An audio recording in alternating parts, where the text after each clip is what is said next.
Hello mga kaludi, nag-tour kami sa Europe, sa Italy.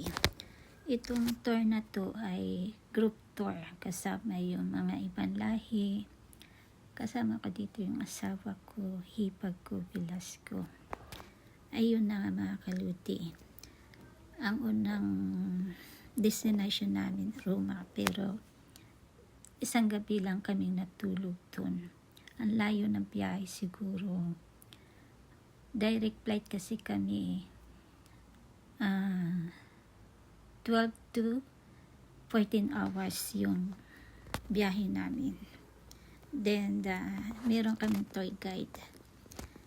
Patungo kami sa Florence. Ito yung unang stopover namin.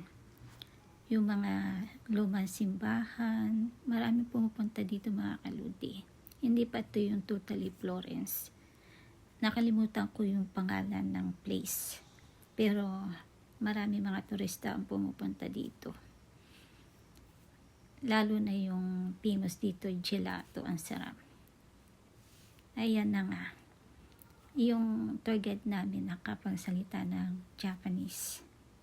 At ang lahi niya ay Spanish.